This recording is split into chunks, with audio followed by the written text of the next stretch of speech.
Tishlar, dens. Tishlar 3 ta qismdan iborat. Toji, bo'yni va ildizi. Tojini biz corona dens deymiz. Bo'ynini cervix dens deymiz va ildizini radix dens deymiz. Demak, toji, bo'yni va ildizi. Tishlarning qattiq to'qimalari ham 3 ga bo'linadi. Demak, tishlarning qattiq to'qimalari tishlarni toj qismini tashqaridan o'rab turadigan emal qavati, enamelum deymiz. Emalni ichida hamda ildizda sementni ichida joylashgan dentin qavati, dentinium deymiz va ildizni tashqi tomonidan o'rab turadigan qavat sement qavati, cementum deymiz. Demak, emal, dentin va sement qavatlari. Demak, bu 3 ta qavat tishning qattiq to'qimalari bo'lib, bular tishning asosini tashkil qiladigan qavatlar hisoblanadi. Endi dentinni eslab qolishimiz kerak, hurmatli talabalar. Emal va sementdan bitta asosiy farqi dentin tishning barcha qismida bo'ladi. Demak, toj qismida ham, bo'yin hamda ildiz qismida ham bo'ladi. Emal faqat toj qismida, sement faqat ildiz qismida bo'lishi bilan bular bir-biridan farq qiladi. Tishlarimizda endi bittalab qavatlar haqida gaplashadigan bo'lsak, emal qavati tashqi tomondan 2 qavat kutikula bilan qoplangan bo'ladi. Demak, bular ichki birlamchi kutikula va tashqi ikkilamchi kutikula. Demak, birlamchi hamda ikkilamchi kutikula qavatlarida bilan qoplangan bo'ladi. Ikkita kutikula qavatini tashqi tomonidan pelikula o'rab turadi. Pelikula bu qanday qavat? Pelikula bu regeneratsiya qilish xarakteriga ega bo'lgan qavat bo'lib, biz tishlarimizni yuvganimizda, demak, tish cho'tkasi, tish pastasi yordamida yuvganimizda bu qavat yemirilib ketadi. Lekin ma'lum vaqtdan keyin, 1 soat, bir necha soatdan keyin bu qavat yana sekinlik bilan tiklanishni boshlaydi va yana to'liq tiklanadi. O'shuning uchun ham biz buni regeneratsiya qavati deb aytamiz. Demak, tishlarning asosiy emal qismini 2 ta qavati, bu kutikula qavatlari birlamchi, ikkilamchi va ularni tashqaridan o'rab turadigan qavat bu pelikula qavati hisoblanar ekan. Endi dentin, dentinium deyiladi. Tashqaridan plash, ichkaridan pulpa oldi dentin, ya'ni predentin qavati bo'ladi. Demak, dentinda ham 2 ta qavat bor ekan. Tashqaridan plash hamda ichkaridan pulpa oldi dentin yoki predentin qavati deb biz buni aytar ekanmiz. Endi demak, ildizini qoplab turadigan sementga keladigan bo'lsak, sementda 2 xil tarkibi bor. Demak, bu hujayrali va hujayrasiz. Sementda hujayrasiz tarkibi bu asosan tishlarni eslab qolishimiz kerak, cho'qqisida va bir-biriga qaragan yuzalarida bo'ladi. Demak, hujayrasiz qavati cho'qqisida va bir-biriga qaragan yuzasida bo'ladi. Qolgan qismlarida bo'lsa hujayrali, demak, sementni qavatlari uchraydi. Sementni hujayrali qavati gistologik jihatdan sementatsit va sementoblast hujayralaridan tashkil topgan bo'ladi. Endi tishni ichki mana bo'shliq qismiga o'tamiz. Tishni bo'shlig'ini biz cavities dens deymiz. Cavities dens 2 ga bo'linadi, ya'ni toj bo'shlig'i.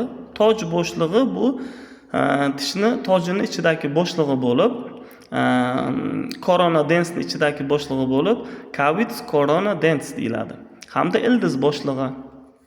Demak, tishni ildizini biz radix dens deymiz. O'sha radix densning ichida bu kanal shaklida bo'lganligi uchun ham bu tish ildizining kanali deb yuritiladi, aynan mana shu bo'shliqni. Demak, canalis radicis dens deymiz. Canalis radicis dens o'zi umuman olganda tishni ildizi, ya'ni radicis dens, mana bu qismi uchi hisoblanadi, ya'ni apex qismi hisoblanadi. Apex radicis dens deymiz uchini va uchlarida, demak, tishlarning barcha ildizlarining uchlarida unutmasligimiz kerak teshiklar bor. Biz bu teshiklarni foramen apex radicus dens deymiz. Ya'ni tishlarning ildizining uchidagi teshiklari deymiz. Bu teshiklardan tishni bo'shlig'iga demak arteriyalar, nervlar kiradi, venalar, limfalar chiqadi. Demak, tishni ichidagi bo'shlig'ida o'zi umuman olganda siyrak biriktiruvchi to'qimadan iborat bo'lgan pulpa bo'ladi. Va o'sha pulpani tarkibida demak, aynan mana shu qon tomirlar ham joylashadi. Endi bular pulpani o'z asosiy vazifasi o'sha qon tomirlar ishtirokida birinchidan oziqlantirish, ikkinchidan himoya, bular makrofag hamda limfositlar ishtirokida demak himoya vazifasini, hamda uchinchi vazifasi esda saqlashimiz kerak, dentin hosil qilish. Chunki men dentinni mana dentin qavati edi, yuqorida aytib o'tib ketdim. Dentinni mana ichki qavatini predentin dedim. Aynan o'sha yerdan dentin hujayralari, odontoblastlar hosil bo'ladi. O'sha uchun ham dentin hosil qilishda pulpa ishtirok etadi deb aytamiz. Odontoblastlarni hosil qilishda pulpa ishtirok etadi. Endi hurmatli talabalar, katta oldinda tishlarimiz 32 ta bo'ladi. Bular kesuvchi tishlar, ya'ni kurak tishlar deymiz, dens incisiva, qoziq tish, dens caninus, hamda kichkina oziq tishlar, dens premolaris, hamda katta oziq tishlar, dens molaris. Endi biz tishlarni mana formulasini bilamiz. O'zi umuman olganda kalla suyagini mana bundoq sagittal sathda ikkiga ajratsak, demak o'ng va chap tomonga ajraladi. Demak, har bir tomonda, yuqorigi jag'da ham, pastki jag'da ham har bir tomonida demak ikkitadan kesuvchi, ya'ni medial, lateral kesuvchi, mana misol uchun o'ng tomonda medial, lateral kesuvchi, chap tomonda ham mana medial, lateral kesuvchi. Demak, dens medialis maxillaris, ya'ni yuqorgi jag'da bo'lganligi uchun ham demak dens medialis maxillaris va o'ng tomonda bo'lgani uchun ham biz buni dexter deb aytamiz. Keyingisi endi tishni o'zini nomi bilan albatta aytishimiz kerak, chunki kesuvchi bo'lsa, mana bu kesuvchi, chunki ikkalasi, o'sha uchun ham dens incisiva lateralis, bunisini nomlaydigan bo'lsak, dens incisiva lateralis maxillaris demak dexter hisoblanadi. Pastki tishimiz bo'ladigan bo'lsa, dens incisiva medialis demak mandibularis dexter hisoblanadi.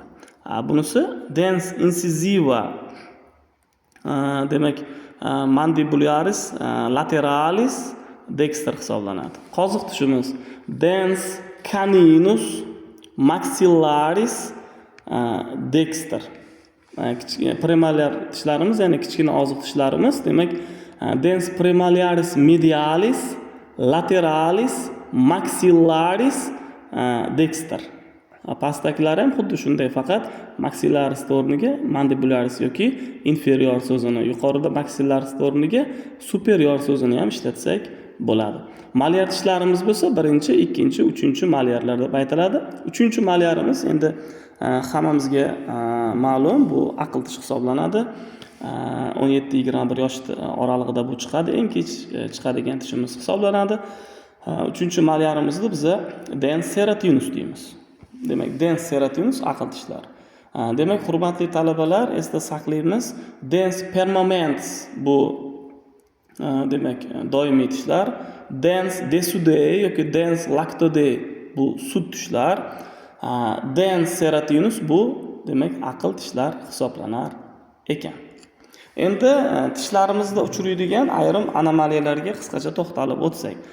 Avvalo, kesuvchi tishlarimizda ko'proq uchraydi protruziya anomaliyasi. Ya'ni kesuvchi tishlarimizni, ayniqsa yuqoridagi kesuvchi medial tishlarimizda uchraydi, oldinga bo'rtib chiqishi, ya'ni lab tomonga yoki og'izda dahliz vestibulyar sohasiga bo'rtib chiqishini biz tushunamiz.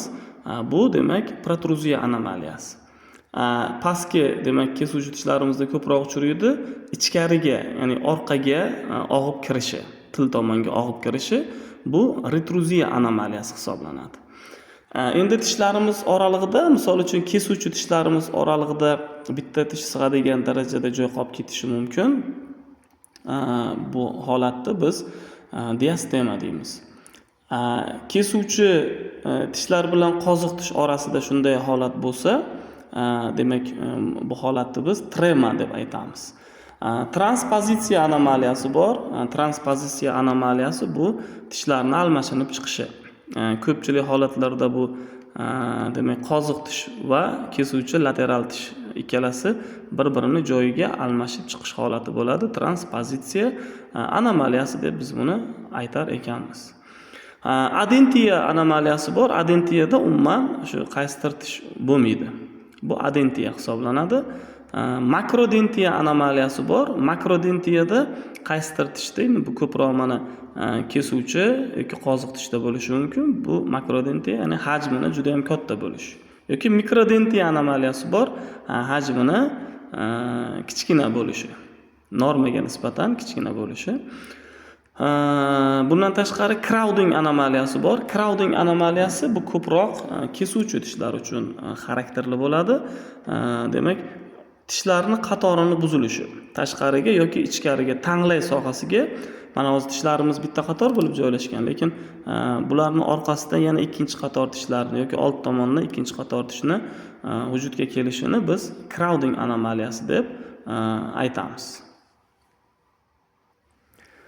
Bundan tashqari tishlarimizda retensiya anomaliyasi ham uchrashi mumkin. Retensiya bu demak sut tishi tushib ketgandan keyin doimiy tishni kurtagi bo'ladi, faqat yuqorida kurtagi qoladi, lekin o'sib chiqmaydi.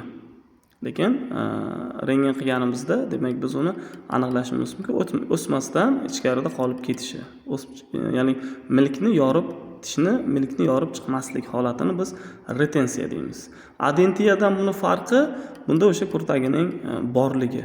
Adentiyada u bo'lmaydi. Shunisi bilan ikkalasi bir-biridan farq qiladi.